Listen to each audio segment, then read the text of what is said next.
Major ডালিম হিসেবে চিনি। তার একটা সাক্ষাৎকার পাবলিশড হয়েছে একটা ইউটিউব চ্যানেলে, বিখ্যাত ইউটিউবার মিস্টার ইলিয়াস হোসাইনের একটা চ্যানেলে তার সাক্ষাৎকার এসছে এবং ইলিয়াস হোসাইনের এই সাক্ষাৎকারে অকল্পনীয় রকম ভিউ হয়েছে। আমি লাইভ দেখিনি, আমি ফেসবুকে অনেকে লিখতে দেখলাম যে কোনো একটা সময় 8 লক্ষ মানুষ এটা ভিডিওটা দেখেছেন লাইভ, এবং আমি যখন দেখেছি তখন 9 মিলিয়নের মতো মানুষ এই ভিডিওটা দেখেছেন। তার মানে এটা অনেক অনেক মানুষ দেখবেন, দেখা হওয়ারই কথা। ইনফ্যাক্ট এই ভদ্রলোকের প্রতি আমাদের অনেক কৌতূহল আছে এবং তাকে কথা বলতে দেখা যায় না। 1975-এর 15ই আগস্টের ঘটনার সাথে জড়িত মূল মানুষদের অনেকেরই আমরা কথা শুনি। মূল এই অর্থে বলছি যে মূল পরিকল্পনার সাথে সম্ভবত মেজর ডালিম ভাই ছিলেন না, তার বক্তব্যেও এই ধরনের বক্তব্য আছে। এটা মূলত ফারুক রশিদদের পরিকল্পনার বিষয় ছিল। তো তারপরও ডালিম কথা বলেননি, উনি কথা বলেছেন, এটার প্রতি খুবই আগ্রহ ছিল এবং নিশ্চয়ই কথা বলতাম, কিন্তু আমাকে অনেকেই আমার গতকালের ভিডিওতে লিখছেন যে আমি কেন এটা নিয়ে কথা বলছি না। আসলে কারণটা হচ্ছে এটা না দেখে কথা বলতে চাইনি, এবং এটা খুব দীর্ঘ একটা ভিডিও, 2 ঘন্টার একটু বেশি। আমার 2 ঘন্টা সময় হচ্ছিল না। আর সত্যি বলতে আমি যখন এই ধরনের ভিডিও নিয়ে কথা বলি সেটা আমি একাধিকবার শুনি, অন্তত 2বার, কখনো 3বারও শুনেছি, এমন হয়েছে। সো এটা কি দেখা সম্ভব ছিল কিনা এতবার, 2বারও, মানে একবার দেখার সময় করে উঠতে কঠিন হয়েছে। সো অবশেষে দেখলাম এবং মনে হলো এই ভিডিওটা আসলে আমরা দ্বিতীয়বার দেখারও প্রয়োজন নেই। আমার কিছু কথা আমি আসলে এটা নিয়ে বলবো, খুব খুঁটিয়ে খুঁটিয়ে বলারও তেমন কিছু নেই।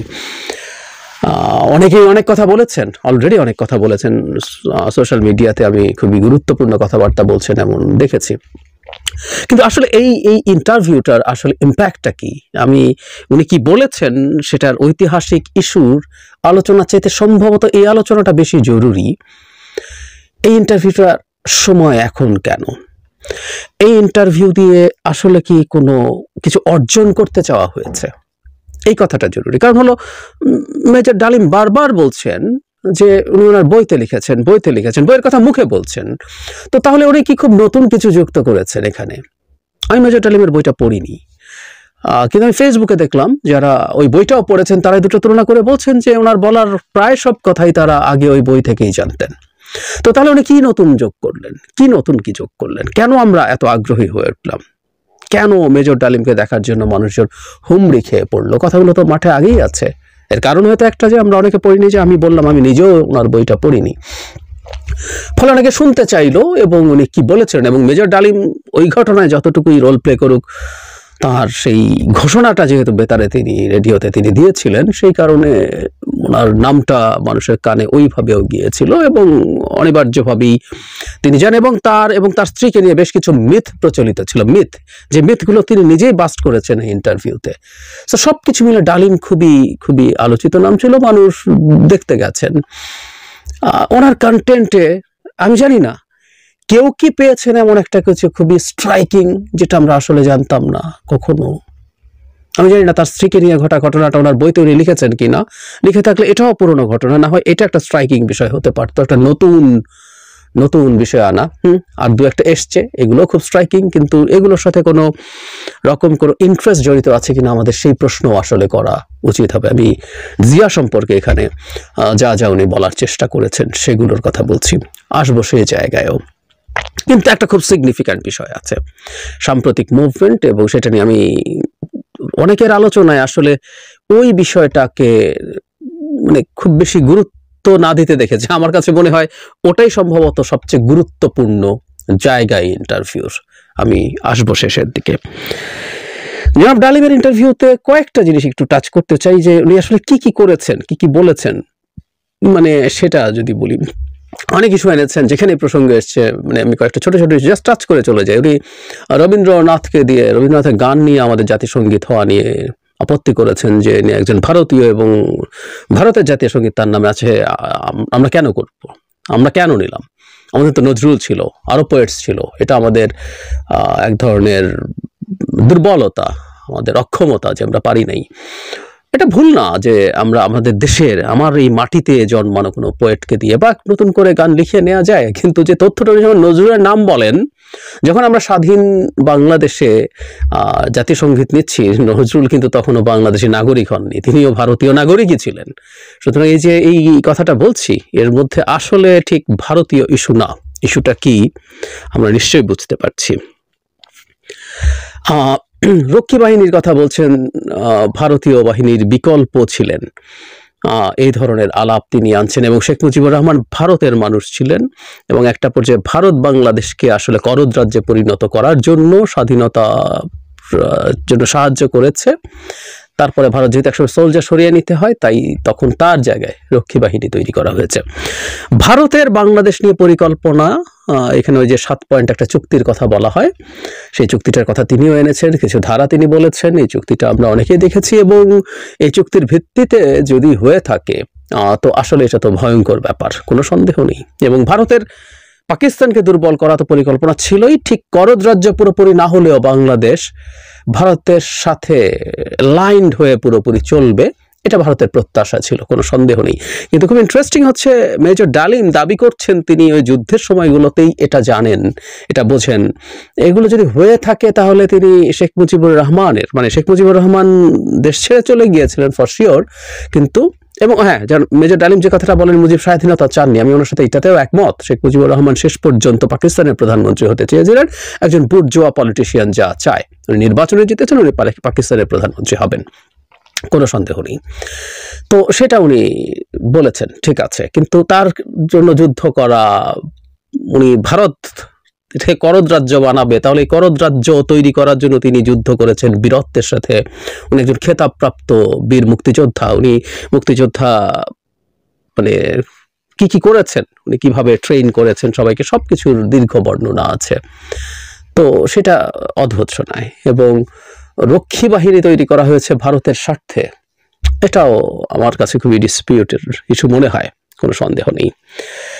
জিয়াউর রহমান সম্পর্কে অনেক কথা আছে, আমি একটু পরে আসছি, সেটা নিয়ে কথা বলবো। কিন্তু মুক্তিযুদ্ধ সময়কালে কয়েকটা কথা খুব ইন্টারেস্টিং উনি বলেছেন, আমি জানি না ওনার বইতে উনি এগুলো লিখেছেন কিনা। যে সময় একটা সেনা পরিষদ তৈরি করা হয়েছিল এবং তখন 25 বছর আগামীতে বাংলাদেশ কেমন হবে তারা নাকি যুদ্ধের সময় সেই জিনিসটা করছেন। এবং সেই সময় জিয়াউর রহমান কোরআন ছুঁয়ে শপথ করেছিলেন যে তিনি তাদের সাথে থাকবেন, তাদের সামনে নেতৃত্ব দেবেন, তবে শর্ত ছিল তিনি রাষ্ট্র ক্ষমতা যাওয়ার আগ পর্যন্ত এই তথ্য জানানো যাবে না, এরকম কথা উনি বলছেন। এবং শেষ পর্যন্ত উনি পেরে ওঠেন নাই, মানে ওনার যে পেরে ওঠেন নাই মানে উনি যে শপথ করেছেন সেই শপথটা উনি রক্ষা করেন নাই, কথাটা এইরকম উনি বলেছেন। যে একেবারে উনি ক্ষমা করে দেওয়ার কথাও বলেছিলেন, একটা স্মৃতিচারণ করছেন। আবারও তিনি বলছেন, তিনি তার বইতে এটা লিখেছেন, উনি যখন চায়না ছিলেন, তার বাবা আবার জিয়ার ক্যাবিনেটের খুবই সিনিয়র মিনিস্টার ছিল, সেখানে জিয়ার সাথে কথোপকথনের কথা তিনি এনেছেন। কিন্তু যে কথাটা জরুরি সেটা হচ্ছে, একটা পর্যায়ে জনাব ইলিয়াস তাকে জিজ্ঞেস করছেন যে আপনাদেরকে শেখ মুজিবুর রহমানকে পদচ্যুত করার ইচ্ছে ছিল। মানে আমরা খেয়াল করি, যুদ্ধের সময় বসে মেজর ডালিম মনে করছেন মুজিব ভারতীয় এজেন্ডাই বাস্তবায়ন করছেন, তাই তাকে পদচ্যুত করতে হবে। তাই যদি হয়ে থাকে তিনি মুজিবের এক অর্থে অধীনে তো বটেই, কারণ যে মুজিবনগর সরকার তৈরি হয়েছিল, আমাদের অস্থায়ী সরকার তৈরি হয়েছিল, তার প্রেসিডেন্ট তো মুজিব ছিলেন। এবং শেখ মুজিবুর রহমান স্বাধীনতা চাননি, কিন্তু শেখ মুজিবুর রহমানের নামেই যুদ্ধ হয়েছে, এতে কোনো কনফিউশনের কিছু নেই। তো তা যদি হয়ে থাকে উনি যুদ্ধ করছেন এটাকে স্বাধীন করার জন্য, করে মুজিবের হাতে তুলে দেবেন, তারপর মুজিবকে একদিন তারা পদচ্যুত করবেন, এসব পরিকল্পনা যুদ্ধের মধ্যে বসে বসে তারা করছেন। আমি জানি না, কেউ কেউ বলে না, দেখেন আপনারা যা ভালো মনে করেন, আমার কাছে তাই মনে হলো আর কি। এবং বাংলাদেশের স্বাধীনতার কথা পাকিস্তান নেভির এক অফিসার প্রথম, ধারণা করি তিনি বাংলাদেশের সন্তান, তখন যেহেতু পাকিস্তানি ছিল, সেই আলাপ তুলেছেন। অথচ বাংলাদেশের মাটিতেই প্রচুর মানুষ স্বাধীনতার আলাপ তুলেছেন, ভাসানী তুলেছেন, সিরাজুল আলম খানরা বহু আগে তুলেছেন। তারা কেউ নন, একটা ডিফারেন্ট ন্যারেটিভ আমাদের সামনে নিয়ে আসা হয়েছে। খুব গুরুত্বপূর্ণ একটা বিষয়, যেহেতু আমি ওনার বই পড়িনি তাই আমি জানতাম না বইয়ে আছে কি না। মেজর ডালিম আসলে খুব আলোচিত হয়েছেন, এই নামটা আমরা ছোটবেলা থেকে শুনতাম এই একটা কারণে, যে তার স্ত্রীকে শেখ কামাল তুলে নিয়ে যান তার সাঙ্গপাঙ্গরা সহ এবং ধর্ষণ করেন, এই ধরনের কথাও আমরা শুনেছি। আমরা বাস্তবে আপনারা সবাই শুনেছেন কিনা জানি, আমরা ছোটবেলায় জাস্ট শুনেছি কানে। তার বর্ণনা অতি ডিটেল এবং ফ্র্যাঙ্কলি স্পিকিং অনেক অপ্রয়োজনীয়ভাবে বড় করা হয়েছে। এই 2 ঘন্টার এটা হওয়ার দরকার ছিল না। এটা খুবই কেয়ারফুলি প্ল্যান্ড হলে 2 ঘন্টা না, উনি 2 ঘন্টা 3 ঘন্টা 5 ঘন্টা কথা বলুক, কিন্তু এটা যদি কেয়ারফুলি প্ল্যান্ড হতো আমরা অনেক বেশি তথ্য হয়তো পেতে পারতাম। উপস্থাপকের উচিত ছিল তাকে আরো, করেছেন উনি লিডিং প্রশ্ন করেছেন, কিন্তু আরো করা, কারণ আমরা ডালিমের কাছ থেকে আসলে অন্য অনেক কিছু জানতে চেয়েছিলাম যেটা উনি ওনার বইয়ে বলেননি। সে কারণেই বলবো প্রশ্ন বা সবকিছুর মধ্যে একটা প্যাটার্ন ছিল, সেই প্যাটার্নটাই আমি আসলে খুঁজতে চাই। এটাই আসলে মূল টেক অ্যাওয়ে এই ইন্টারভিউর। তো যাই হোক, উনি ওখানে দীর্ঘ বর্ণনা দিয়ে জানা গেল তার স্ত্রী ধর্ষিত হওয়া দূরে থাকুক, শেখ কামাল সেখানে থাকা দূরে থাকুক, তাকে অপহরণই করা হয়নি, তুলেই নিয়ে যাওয়া হয়নি। তুলে নিয়ে যাওয়া হচ্ছিল মেজর ডালিমকে তার স্ত্রী তার স্বামীর নিরাপত্তার জন্য, বোধ করি এটাই যৌক্তিক। তিনি এবং তার খালা গাড়িতে উঠে পড়েন। পরবর্তীতে উনি বিস্তারিত বর্ণনা আছে, আপনারা নিশ্চয়ই শুনেছেন, আসলে শুনে নেবেন ঘটনা কি হয়েছিল। তাহলে একটা ভয়ঙ্কর মিথ্যে কথা, মিথ্যাচার ছড়ানো হয়েছিল, তো সেটা তিনি বাস্ট করেছেন। আমি তার এই সততাকে স্যালুট জানাই, খুবই চমৎকারভাবে উনি এটা বলেছেন। এটা ঠিক আছে, একটা নতুন তথ্য আমার কাছে, উনি আগে এটা বলেছেন কিনা আমি জানি না। জিয়াউর রহমান সম্পর্কে আরো উনি বলেছেন যে ক্ষমতা কুক্ষিগত করার জন্য 4000 সামরিক কর্মকর্তাকে হত্যা করেছেন। মানে জিয়া কত হত্যা করেছেন সেদিকে যাচ্ছি না, মানে খেয়াল করি আমরা, উনি শেখ মুজিবুর রহমান এবং তার পরিবারের হত্যাকাণ্ডকে ঠিক হত্যাকাণ্ড বলছেন না, ওনারা এটাকে বিপ্লব বলছেন, এবং এই বিপ্লবে তারা নিহত হয়েছেন। সুতরাং তাদের ভাষ্য মতো একটা বড় উদ্দেশ্যের জন্য এই ঘটনাটা হয়েছে। ওই তর্কেও আমি ঢুকতে যাচ্ছি না, তার বক্তব্য কিন্তু তার সবিরোধিতা দেখছি। জিয়ার সময় বা জিয়া যখন দায়িত্ব নেন তখন বাংলাদেশের মিলিটারির চেইন অফ কমান্ড বলে কিচ্ছু ছিল না, একেবারেই কিছু ছিল না। বাংলাদেশে সরকার ছিল না।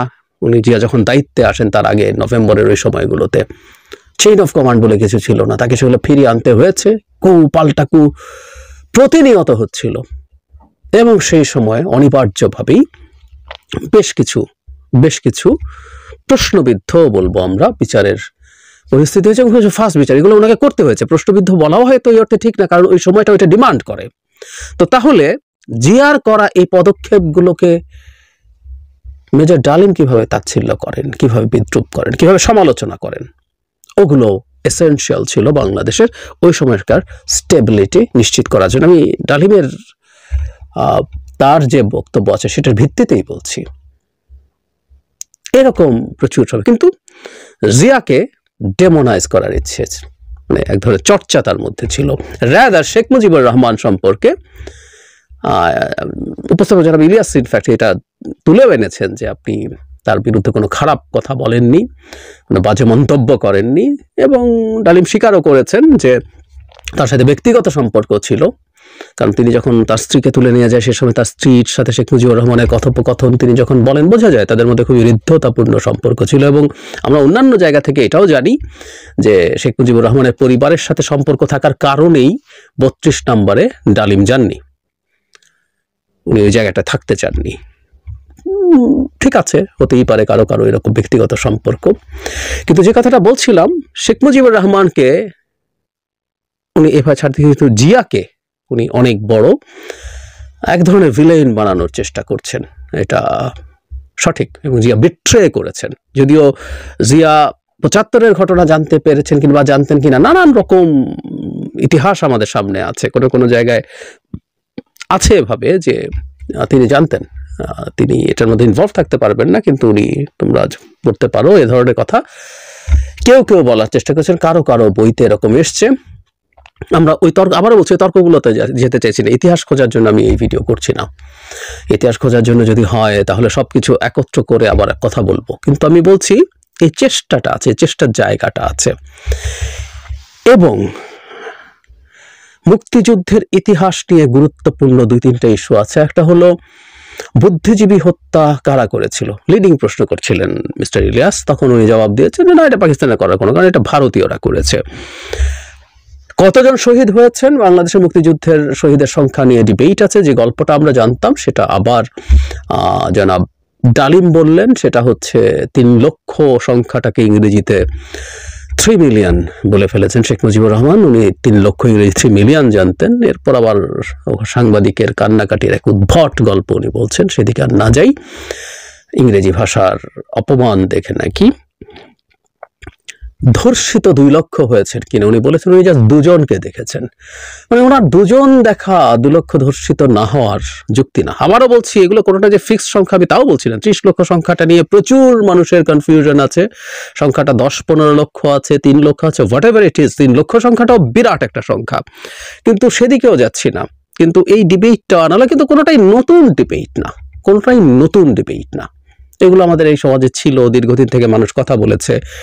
অনুমান করে তিনি তার বইতেও এই কথাগুলো লিখেছেন। এখন নতুন করে উনি এখন সামনে এসে বললেন। হ্যাঁ, বলার ক্ষেত্রে আমরা মানুষকে যখন দেখি, তার মুখ থেকে কথা শোনা, একটা লেখাপড়া আর কথা শোনার মধ্যে কমিউনিকেশন ইজ মাচ বেটার, কোনো সন্দেহ নেই। ওই বেটার একটু কমিউনিকেশনই হয়তো হয়েছে, তথ্যগতভাবে নতুন কিছু না। তাহলে এখানে আসলে কি দাঁড়ালো? বেশ কঠোরভাবে আওয়ামী বিরোধিতা আছে। শেখ মুজিব না, আওয়ামী, শেখ মুজিব সম্পর্কে ওনার ছাড় ছিল, কিন্তু আওয়ামী লীগের অ্যাজ এ হোল, মানে আমরা দুটোকে একত্র করে না ফেলি, যে তার শাসন আমল নিয়ে কথা আছে, কিন্তু উনি ব্যক্তিগতভাবে শেখ মুজিবুর রহমানকে খুব বেশি ব্যক্তিগত অ্যাটাক করেননি। উনি দেখাতে চেষ্টা করেছেন যে তিনি আমার একটা সিস্টেমের মধ্যে আছেন যেটা আমাদের জন্য ক্ষতিকর হয়েছে, সেটা সমালোচনা আছে। ভারতের আধিপত্যবাদ নিয়ে কথা আছে। উনি এই যে এখনকার যে ছাত্র জনতার কথা বলা হচ্ছে, তিনি সেটাকে বলছেন যে ভারতের কাছ থেকে মুক্ত হওয়ার জন্য আমাদের আসলে আরো যুদ্ধ করে যেতে হবে। সো আমাদের মাঠে, রাজনীতির মাঠে এই মুহূর্তে খুব 2টো গুরুত্বপূর্ণ ইস্যু আছে। ভারত বিরোধিতা, আওয়ামী বিরোধিতা, খুবই ভ্যালিড ইস্যুজ। যৌক্তিক কারণে এই দেশের মানুষ এই দুটো বস্তুর ওপরে খুব ক্ষুব্ধ। জিয়ার বিরুদ্ধে কেন, আমরা এই প্রশ্ন যদি করি, জিয়া যে দল তৈরি করে গেছেন, সেই দল শেখ হাসিনার বিরুদ্ধে এই জুলাই আগস্টে বিরাট রোল প্লে করেছে। শুধু তাই না, যেটা অনেক বেশি জরুরি, আমি বহুবার এটা নিয়ে কথা বলেছি, শেখ হাসিনার ক্ষমতায় থাকাকে প্রতিনিয়ত চ্যালেঞ্জ করে গেছে এই দলটা। 2011 সালে সংবিধান সংশোধনের পর থেকে 13-14, তারপরে বর্ষপূর্তিতে 15-তে এসে, তারপরে 18-র আগে তো 18 তারা নির্বাচনই করলো, তারপর না আবার 22 থেকে খুবই টাফ ফাইট করে গেছে। তো সেই দল, মানে সেই দলের যিনি মূল প্রতিষ্ঠাতা, তাকে ডেমোনাইজ করার চেষ্টা করছে কেন? আমরা সাম্প্রতিক সময়ে দেখব আমাদের রাজনীতির মাঠে বিএনপির সাথে জামায়াতের একটা কনফ্লিক্ট তৈরি হয়েছে। তারা নানাভাবে বিএনপিকে স্টিগমাটাইজ করার চেষ্টা করছে, এবং আমরা খেয়াল করব বিএনপি ভারত প্রসঙ্গে খুব টাফ কথা এই মুহূর্তে বলছে না, এবং আওয়ামী লীগ প্রসঙ্গে তাদের এক ধরনের ছাড়ের ভাব দেখা যাচ্ছে।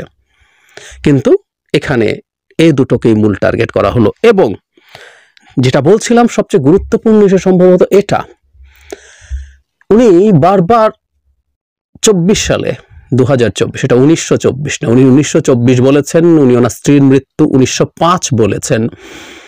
আমি জানি না ওনার আসলে সুস্থতা কতটুকু আছে, যদি উনি নামগুলো যখন বলছিলেন খুবই ক্রিস্প মেমোরি মনে হয়েছে। যাই হোক, তো উনি বিপ্লব বলছেন, এবং একটা কথা উনি খুব স্পষ্টভাবে বলেছেন, বিপ্লবীদের এমন একটা অবস্থানে থাকতে হবে যেন তারা নীতি নির্ধারণ করতে পারে। এই একটা কথা খেয়াল করুন।